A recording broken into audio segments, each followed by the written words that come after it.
Warning. The following video is not intended for an audience under the age of 13. Do not watch the video without a guardian or parent present. That is all.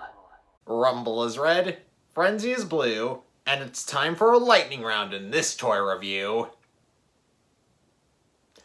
Yeah, I accidentally left the charcoal back at the door. I'm not rubbing it on my face again so I can pretend I got struck by lightning. Let's get on with it.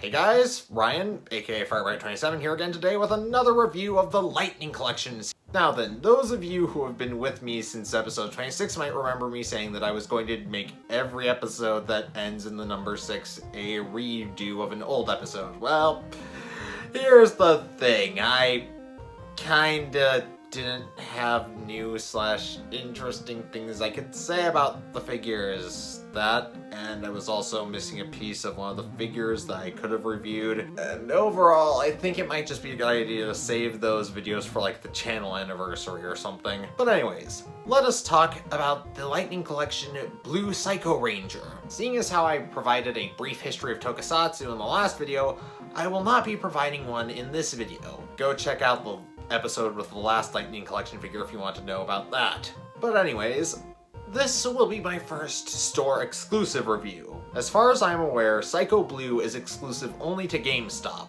I personally acquired this figure by chance when I was in GameStop with a friend on Black Friday, and I don't regret the purchase. Psycho Blue here was from Power Rangers in Space. The Psycho Rangers were created by Astronema, the primary antagonist of Power Rangers in Space. The purpose of their creation was twofold. Firstly, drain the Power Rangers of their energy and render them helpless and lifeless. Now then, the idea of an evil team of Rangers that were their equals had been done before to a more pathetic extent in the Mighty Morphing season with the pathetic Dark Rangers, but these guys actually had some balls. The second purpose they served was to drain Dark Spectre, the boss of every single villain up until that point, of his powers so she could kill him and usurp the throne. The first and probably biggest flaw with her plan was the Psychos themselves, unfortunately. They were pretty single-minded and tended to fight with each other just as much as they did the Rangers. They were all assholes, what were you expecting, lady? But they somehow managed to survive and became cards, and their fate wouldn't be fully decided until the next season in Lost Galaxy. The second flaw with the plan was, ridiculously, Astronema herself. She had a tendency to withdraw the Psychos from battle when they were winning merely because she didn't want to raise the suspicions of Dark Spectre. And the battles that we saw with the Psychos proved that, well, they were incredibly powerful, and if Astronema hadn't chosen to do that, they would have likely killed the Rangers. Then again, so would Tankenstein if he had chosen not to teleport everyone to a single planet in the desert. After all, evil pizzas are no match for simple stoplights, so I hate to think what they do to evil trucks. Anyways, that's enough blabbering. I should talk about this figure now. It possesses all the same great articulation as the red Beast Morpher action figure that I reviewed, though this squishy shield thingy here is a bit limiting for the articulation. But hey, at least it's... But unlike the squishy thing that they put on top of the Beast Morpher's red action figure's shoulders, this thing actually stays on and you can't remove it. And unlike Beast Morpher's red, the butt cheeks are on full display and not covered by a skirt. However, the reasons why you would want to look at the butt cheeks of an alien which has the word psycho in its name completely eludes me, thank God. Another thing that separates this figure from Beast Morpher's red in a very bad way is actually the weapon. Unfortunately, the paint that they've used on this weapon is extremely weak, and as you can see here on this side of the axe, I have already managed to scrape off a fair bit of it. And that's not even as bad as the little bit down here this little cone thingy, it's almost completely rubbed off.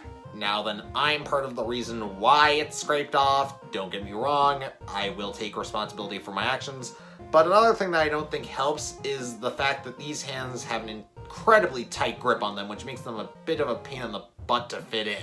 Another thing that unfortunately separates the two weapons is the effect part. Now this one looks pretty cool. It's a tiny explosion, but it's super awkward to attach. You have a little slot here on the weapon, and you're supposed to slide it into this, and it's... What? That doesn't look right. It just... What? This effect part just confuses me to no end. And another thing that separates him from the Beast Morphers Red Ranger, which I consider a positive, but some of you might not, is the fact that, well, you can take off the head, but he doesn't come with an extra head you can swap in for it. I guess if you have a bunch of Lightning Collection figures, you could like swap around the helmets for them, but the only one I have available is Rory Travis's weirdo face. And I think we all remember my thoughts on this head, right?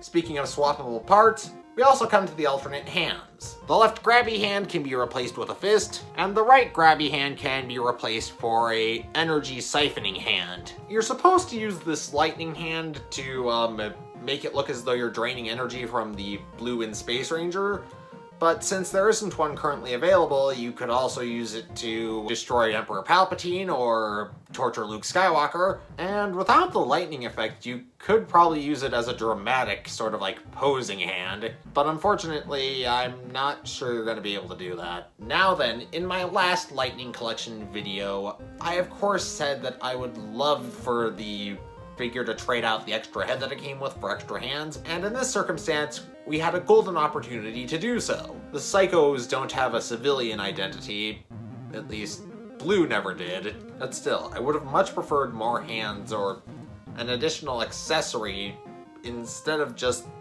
the two hands that we got, the explosion and the very bad Psycho axe. But overall, I'd say that Psycho Blue is a fantastic figure, and more than worthy of being in your collection if you're a Power Rangers in Space fan. And there are several bright sides to it. The Lightning Collection is giving us way more villains than the Legacy Collection did.